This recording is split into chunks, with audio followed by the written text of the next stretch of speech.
Ichini nau mayam ai wakhan yam nungaite ngarang ekhoi ichini nau Meitei gi yum koki na mai thabse masisi policy amani moigi karigira hebda lailon wifi da ekhoi gi ichini nau taruk tamthi na hadraga hujik phawba mokta leiribsi masigi justice phangnana ba haina kanna hotna rakpa kanda moina irang anauba ama sakatle heba maduda chennaba singsi phada ningaira matamdo sangthok ningaira policy ama yaure asida aina haija ningbadi ekhoi Manipur gi sarkar pairiba sing shu yaurabra haininge ekhoi gi respected CM mahaksu asi policy sida yaude hainingai gi maram leite karigira hebada lailon wifi da ekhoi gi mi phaba tamthina hatpadu lailon wifi gi parja mayam ne hebasi iu na leiba ikhang khang na leiba duda cookie gi mi ama phau pha da bi da Meitei na cookie olaga leiba matai manaw amuk phari budo masida khange karam kari policy ra hebasi parja mayam na khange khangdaba kana su leiram roi phap tai loina masigi supplement oina ai wa khara haijage bako hai se wa hamje chummi habadi haji Meitei ka Naga se yam kana khananabagi natraga Meitei ka Naga gi marakta nungsinadaba mari laknabagi chengkhainanabagi India sarkar na Bharat sarkar na yam kana sille bako aduga cookie sing yam sille bako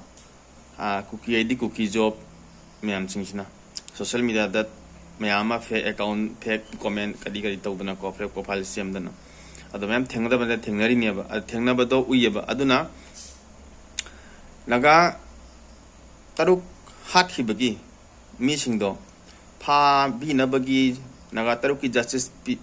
phangan bi wadna demand kaya ma emege degi takseliba maraksiga kari tawbagi kari maramgi atai phadadana anikak mi anikak chenaba anikak phare adusu Meitei dagi on kiba cookie ko cookie ni ma adudi mayamna mayak siang khange aduga Meitei dagi on giba cookie makhoi matai manaw anido adutang kari phaino atei kari phadri no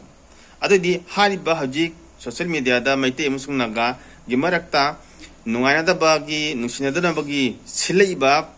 program se asise mapung phana success oihna bagi ko ID mayama wa mayam tholakani na ko praja mayam dagi Meitei cookie on rasu Meitei dagi on kibaniaba hari pose Meitei da thi station bogum baniaba si mayam munna gyan tabioba asigai che akhoi ngauroisi cookie on kibadi on kre do akhoi Meitei dagi on kibania na Meitei na tema akhoi jing Meitei natre ko aduna mayam si gyan taminasi ado kha section ba fai India go mena sanariba politics se mayam pun khangna bani amuk tak ta sujare aduna haji akhoi kai tabudage haida sarkar da double engine sarkar Manipur da policy asi thadaraga ano political party or natraga BJP nataba atopa party amana laibak se hek paibada Manipur da santi se lakpa jabu go thokpa lei habse ai se haijaningi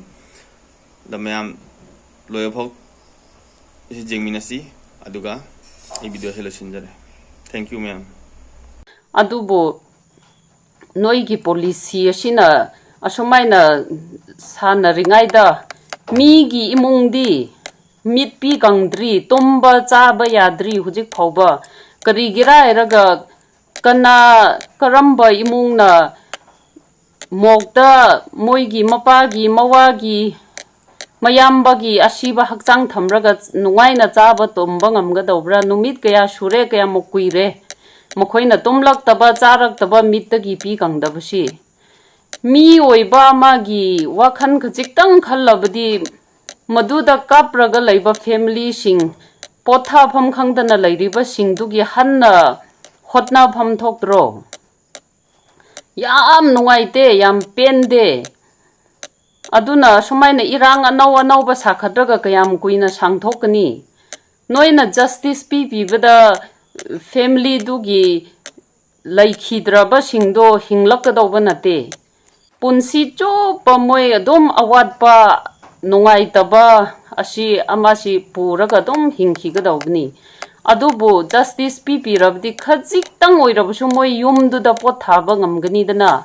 mi oiba magi wakhan sukhan khande kuki noisu henman langmalle noisi sane hairabusu sadagi su helabni ko anau police sido sanaraknu hujikdi mogda lairiba ichini nau singdo moigi damakta khanbiyo noisu mi oirabdi henman langmalle aidi yam nungaite yam pende sarkar pairiba ekhoigi Naga Meitei gi asuk yambasina karigino community ama khaki MLA minister sina koilai lairaga sanarisi noi mayam sibu nasagi ida asuk yam sathiba crime thokbasi khajik-tang nungaitaba phaudabro Naga Meitei gi MLA punsillaga noina phananabdo athuba matamda hotna biro noisu nakong pangba tadabugumna lairunu nakhoi gi nasagi nachana suda thoktribagi asuk yam China si phange hebasi nakhoi khangdriba malene aduga parja gi damakta khajik-tang oirabusu noisi ekhoina vote piraga hujik maphamduda phamlibani hebasi su kaubignu haibasi ai haininge ko yam nungaite yam pende ngarang